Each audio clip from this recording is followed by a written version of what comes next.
Hey everyone, as I mentioned on my Betty Edwards review, I'm doing this follow-up video on the workbook that you can buy together with the original book or as a side thing. It's very interesting, very easy to apply, all the concepts in there. So that's what we're going to look here today. It breaks down the concepts just as the book does, with the perception of edges and all the warm-ups and the vases, upside down drawing, pure contour drawing, and getting more and more complex. The drawing a flower, drawing oranges, and getting to the perception of spaces, negative spaces and angles with a lot of different examples. Relationships, so getting the angles and perspective, more complex rooms, interiors, still life of books, so understanding multiple directions of vanishing points without focusing on the vanishing points and the rational side of it, but more of the perception of it, and then going into light and shadow and growing on complexity with the final approach with Gestalt, using ink and brush, the urban sketching approach, urban landscape drawing, hatching, and some other examples that are very interesting. I'll go through it faster. If you want an in-depth one on the original book by Betty Edwards, the link is going to be in the description as well. So more of the terms that she's going to use. So you always have like the materials that you're going to need. And if you need the viewfinder, she has a viewfinder that comes with this book. Mine is not attached to the book anymore, but there is one that comes with this. And you have the purpose of the exercise, the instructions, and the post-exercise remarks. So it's really, really interesting. You have a lot of step-by-steps to follow through. As I mentioned on the other review, she always comes back to the examples. And she should be proud of the results that she gets, but it's a little bit of the marketing as well of her approach to all of this. Warm-ups and getting more of the line quality that we're going to need later on. I love these drawings, very beautiful drawings as well. The suggestion in some points.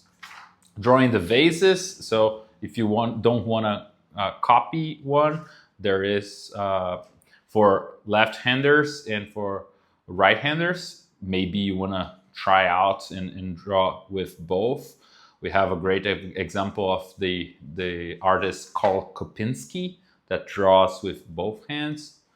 He recently had a health scare and is getting back from it, so he's still getting back to the full motion of both, but you have a lot of videos of his wonderful skills demonstrating the use of both hands. I'll add some to the description if you're interested in that, but I don't want to digress too much.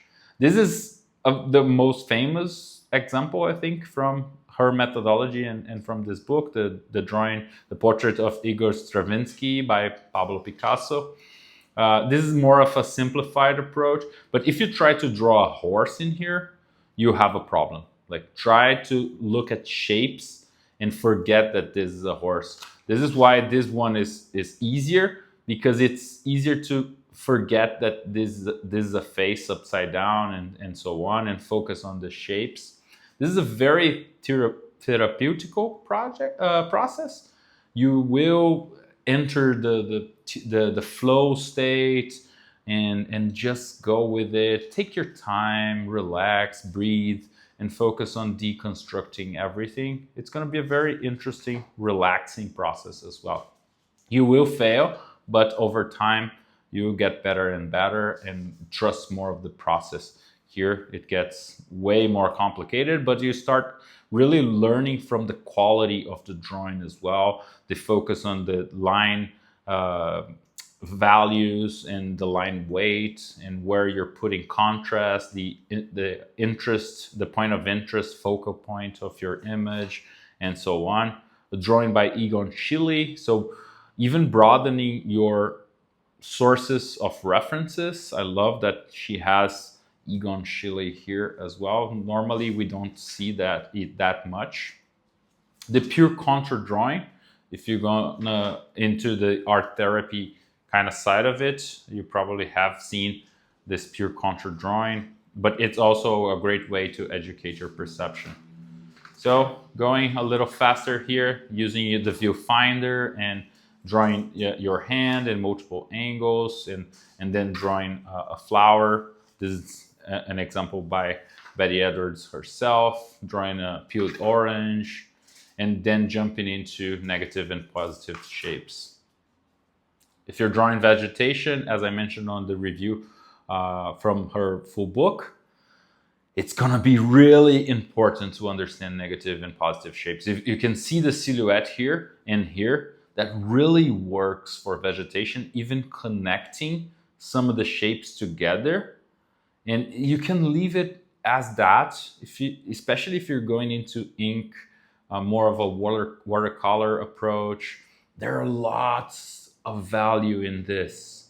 Even if you're drawing from imagination later on, the overall quality of your drawing will rely on the relationship between negative and positive shapes, and the connection, the grouping of values, and the overall connection of those group values.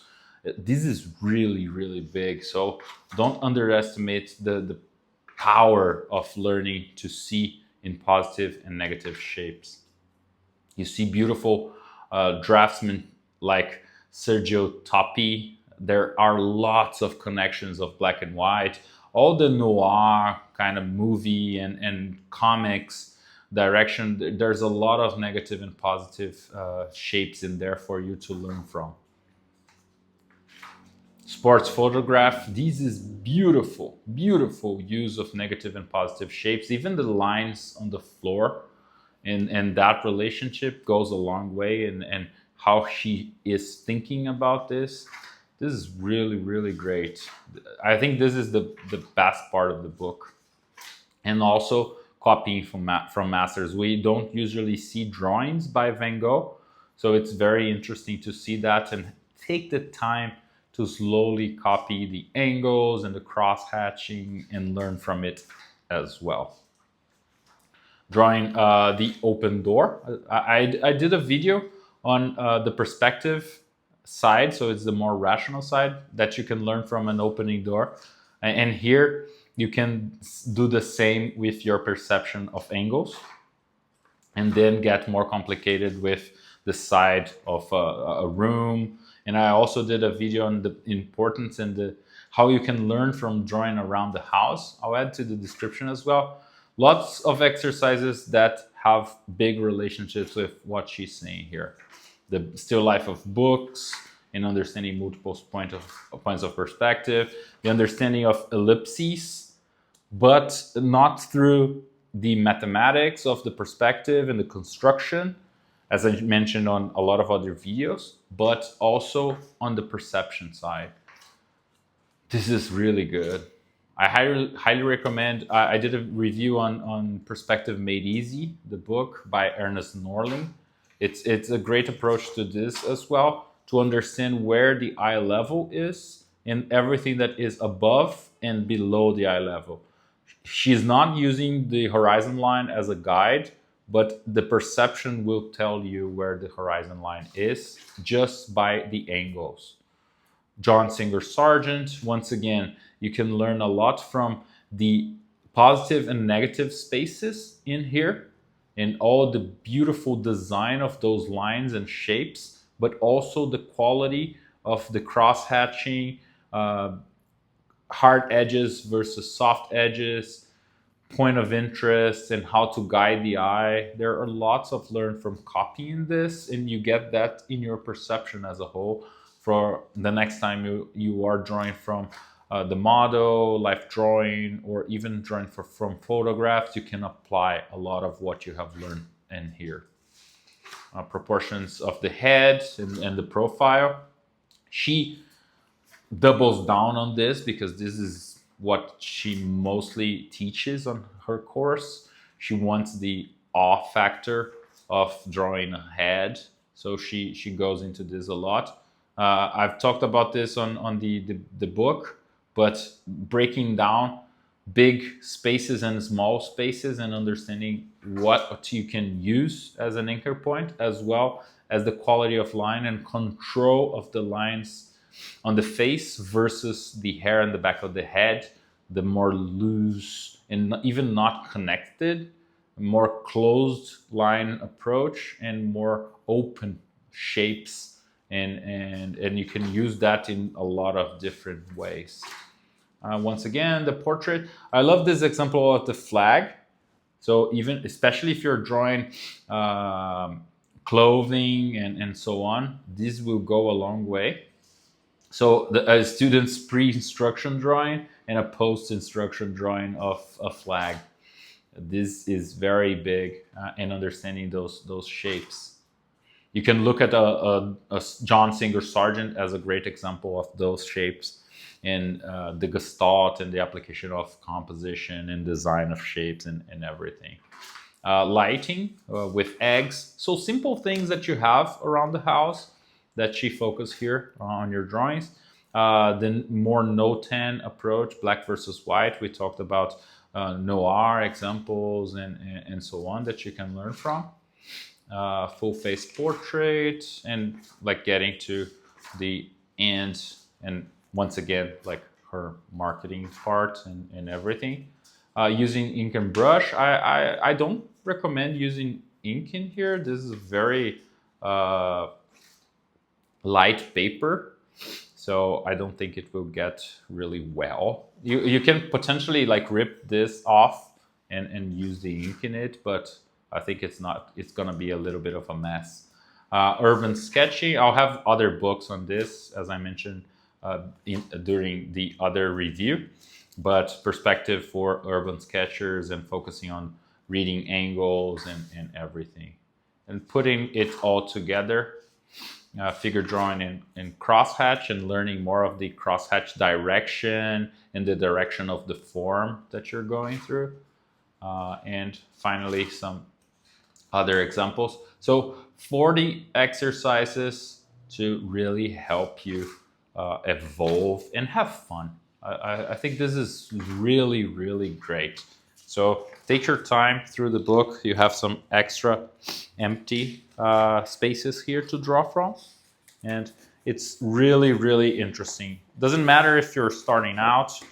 This is going to be great. If you're more advanced, this will also help you enhance your perception overall. So I hope this inspired you to draw from imagination. Have a great day, take care, and I'll see you on other videos. Bye.